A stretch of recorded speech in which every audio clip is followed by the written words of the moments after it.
Hello and welcome to Creator Weekly for the week ending August 17th, 2025.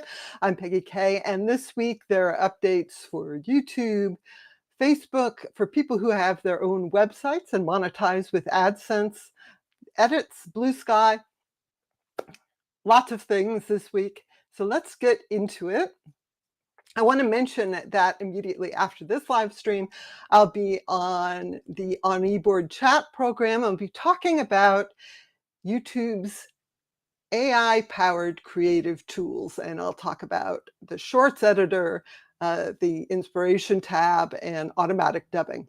So if you're interested in that, please join me. There'll be a redirect after the live stream is over. So let me start with some updates from YouTube.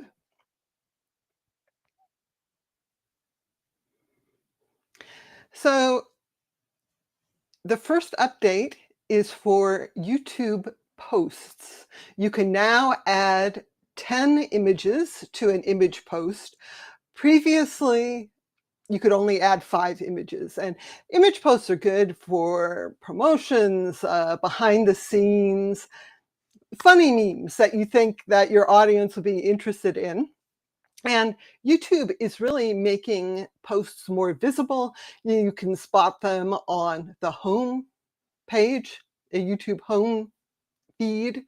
And there's also now a posts shelf on channels. So anyone visiting your channel will also see your latest posts. So you might want to check it out if you haven't been posting.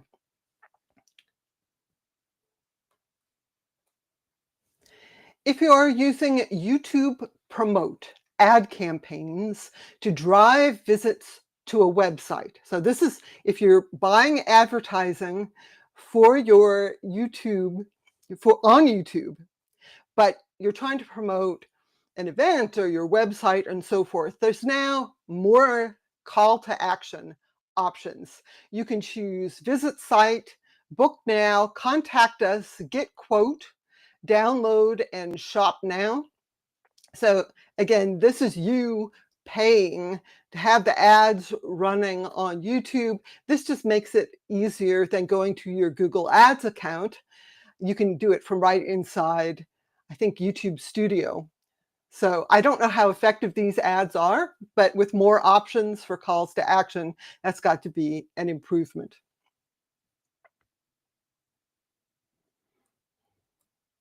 And then if you have automatic dubbing enabled for your YouTube channel, previously you could not use the YouTube editor to like trim or anything like that. Now you can, and they will redub the video after you do that so that the dubbing is correct. This only works with automatic dubbing. If you have manually added multiple language tracks to your video, you still can edit your video. So it's probably better to edit it before you upload it, right? And automatic dubbing is not available for live streams or live streams is the main thing it's not available for. So if you upload a short or a regular video, you can have it automatically dubbed if that's enabled for your channel. Right now, I think it's available to any channel in the YouTube Partner Program. I want to take a moment and say hello to folks who are here in the chat. Welcome. I'm glad you could join me today. I'd love to hear what you think about this week's updates. And, are they good, bad, something you've tried? I've got some updates today talking about community guidelines and so forth. I'd like to know what you guys think about that.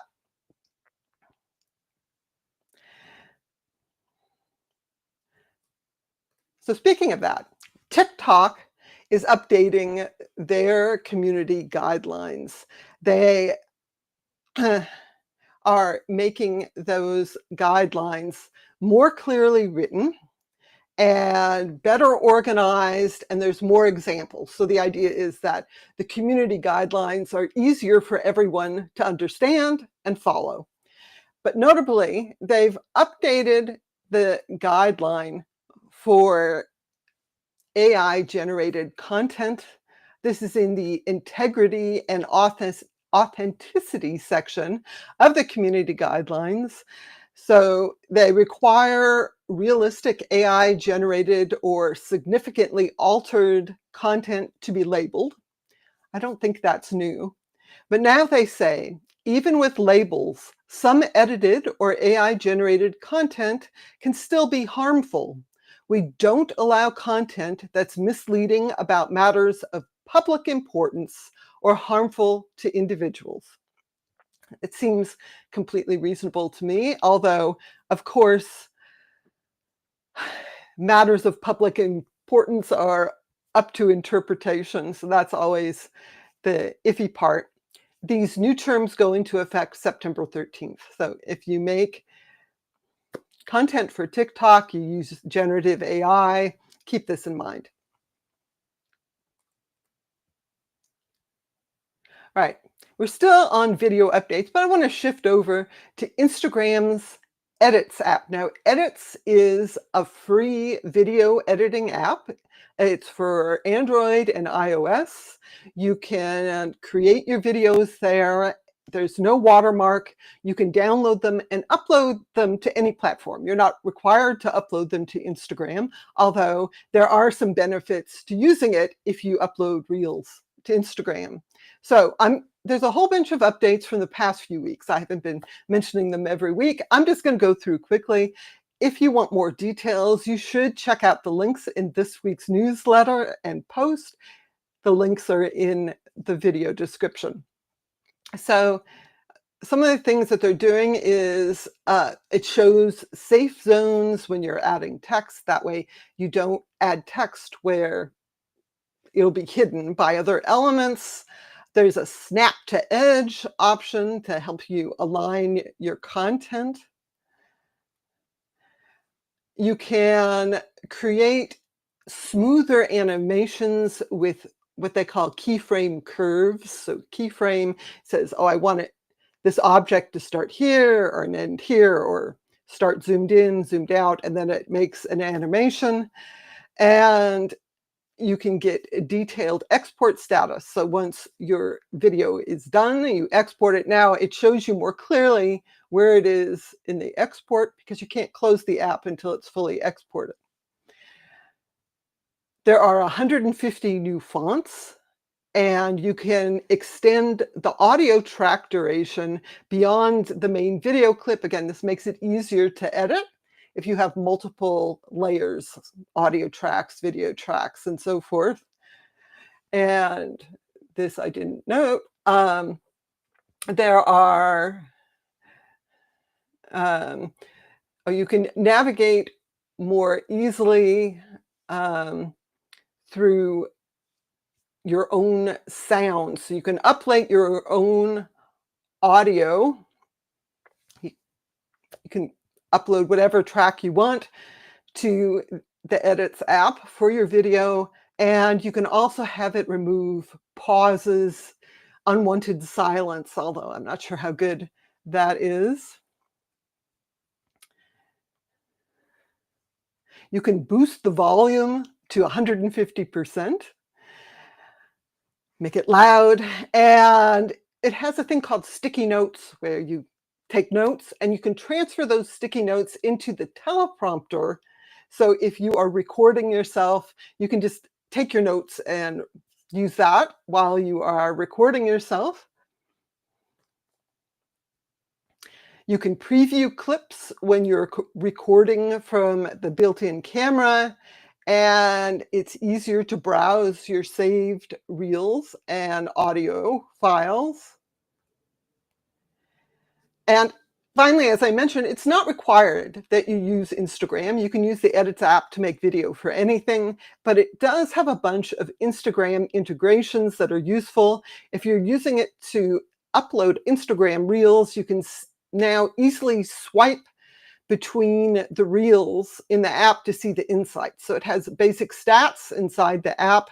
And now you can also direct message any collaborators on Instagram. So if you're collaborating with someone to make a video, you can send them the link to it directly through Instagram DM if you have your Instagram account connected to the Edits app.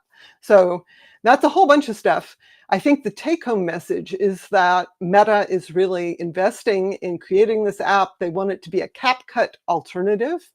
And so they're putting a lot of effort into it almost every week. There are new features. It's worth checking out if you edit videos on your phone.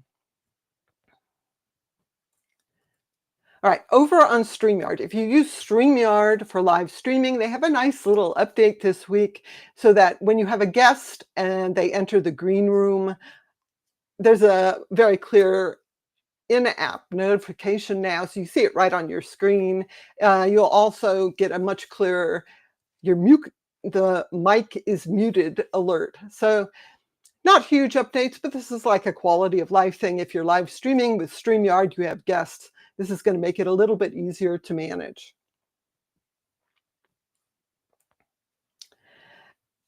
And so now I want to talk a little bit about age verification and how it can affect the revenue on your website or forum or blog if you're monetizing with AdSense. This can also affect your revenue if you use AdMob to monetize an app. AdMobs for mobile app monetization. So this week, YouTube started using an AI algorithm to classify viewers in the US as over 18 or under 18. And if it says you're under 18 and you try to watch an age-restricted video, you get a prompt that says you've got to verify your age if this is not correct that you're under 18. At least on Reddit, users hate it. I think it's a sign of maybe the age groups on Reddit that are affected by this. And there's a petition. It's not going to do anything. So many governments now are requiring stricter age verification. I think this is going to be the norm. So, and of course, I haven't had to verify age. YouTube knows I'm over 18. I think it actually works pretty well, probably, and it's mostly affecting people who were pretending to be older than 18, but really aren't. So it's not just for YouTube, this age verification, though. Google sent an email to AdSense publishers, also probably Ad Manager and AdMob publishers, saying that Google is experimenting with this kind of age verification for all Google accounts. It doesn't want to know your exact age. It just wants to know if you're older than 18 or younger than 18. And this is slowly rolling out in the US. Sounds like it's going to be for all Google accounts. And why is this significant? Well, if a user is under 18, Google will not show them personalized ads, and it will not show them ads from certain sensitive categories of violence, dating, things like that. So, especially with personalized ads, this could cause a drop in revenue.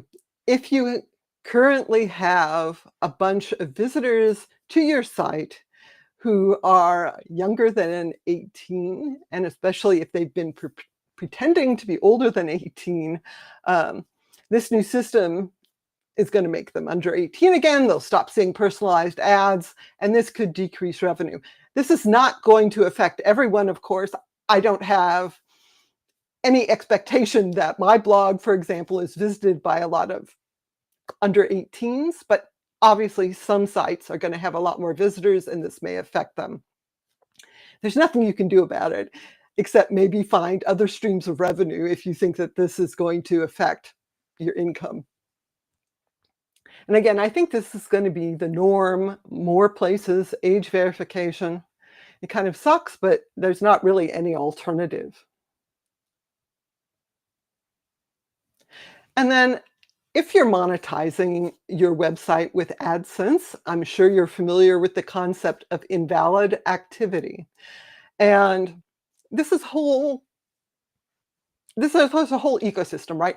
There's advertisers who purchase advertising, and then publishers that show the ads on their sites. and publishers get a cut of the revenue. So the revenue is split between Google and the publisher. But sometimes the activity on the ads is not authentic activity. And advertisers hate that, of course, because they are paying for it. So Google has a whole team that works on ad traffic quality, trying to find invalid activity. And this week they talked about using large language model tools. It's like a collaboration between the AI teams and the ad traffic quality teams, finding ad placements that generate invalid activity. So it could be placements of ads along with content that is not allowed. It could be text that says you should click this ad. It could be a bunch of things for ad placement. So, what they're touting is that this is a significant reduction in invalid traffic. Better for advertisers. It should be better for publishers too, because if you're a publisher and there's invalid traffic, Google can try to claw that back, or you can have your account disabled. So anything that prevents that is good.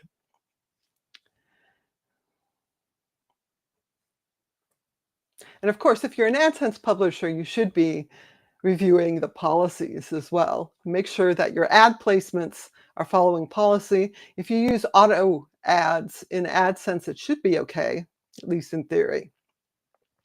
All right, so the other update I wanted to talk about for web publishers is this new feature in Google search where people can choose their preferred sources for top stories.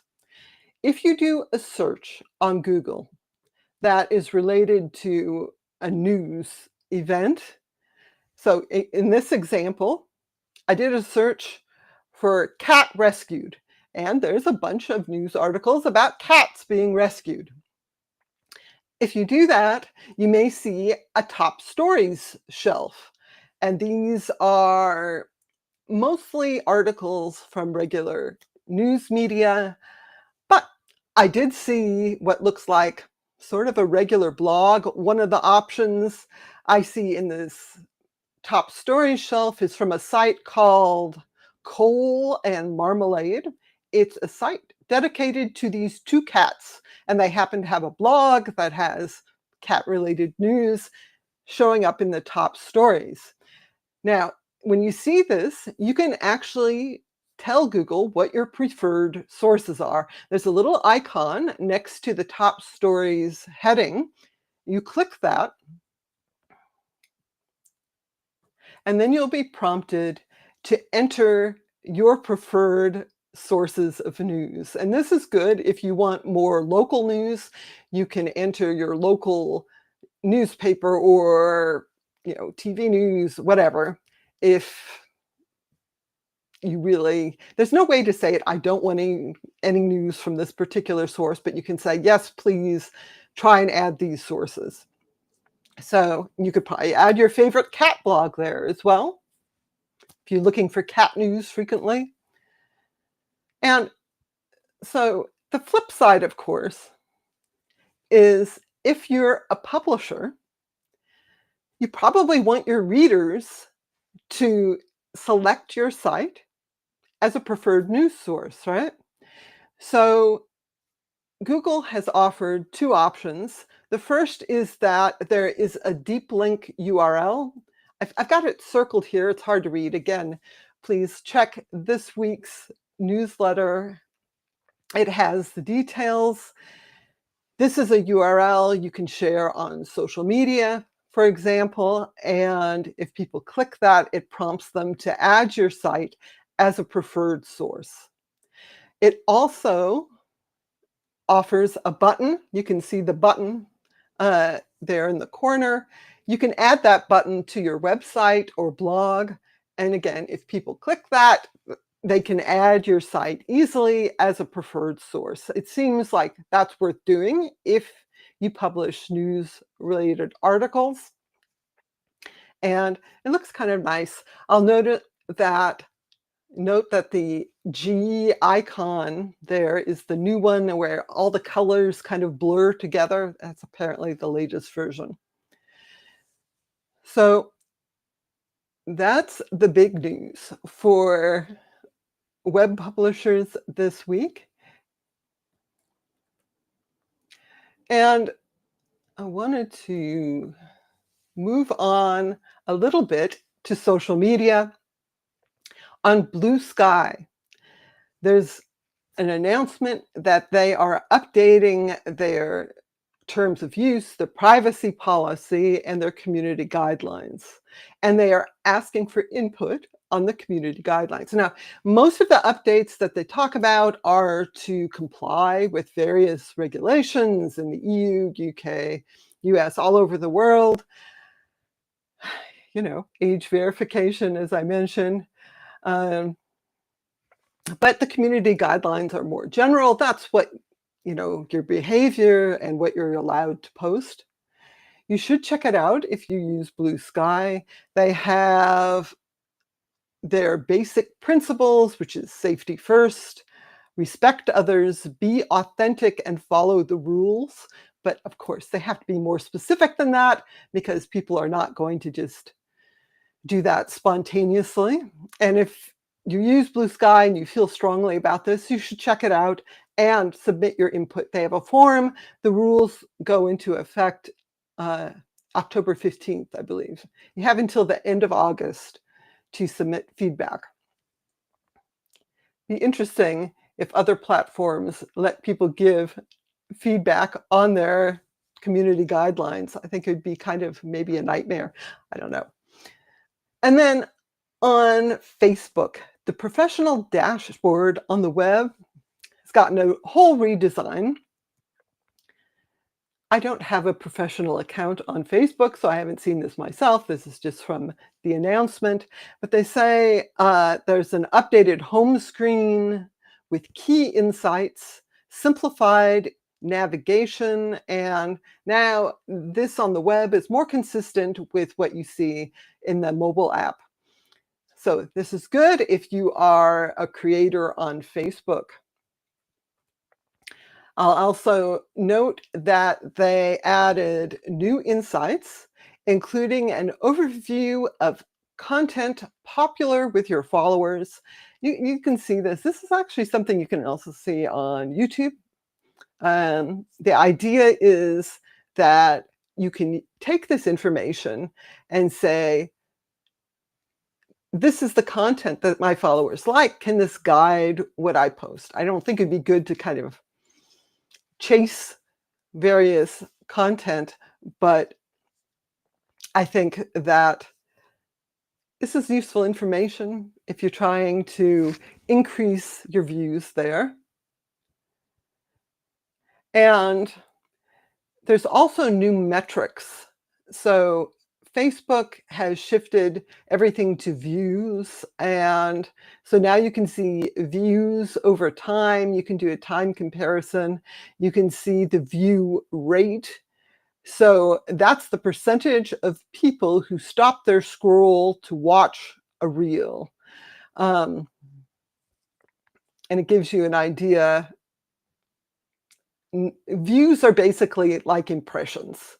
So if people are just scrolling through the content and there's an impression, that counts as a view. But that's not really that useful. The view rate tells you how many of those people were scrolling through, generated an impression, and then actually looked at your content. There's also a new stat called viewer retention for reels that gives you an idea of how much of your reel people watch. Useful if you are a Facebook creator. Honestly, I find it kind of weird because I only use Facebook for friends and family. So it's weird to me that there are creators there, but it's good if you are, good if you make it work.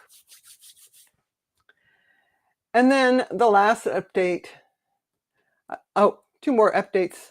The first update is that this is kind of discouraging.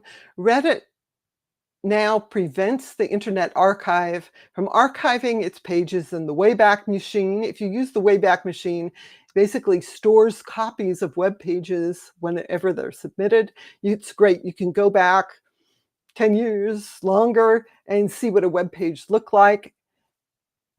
This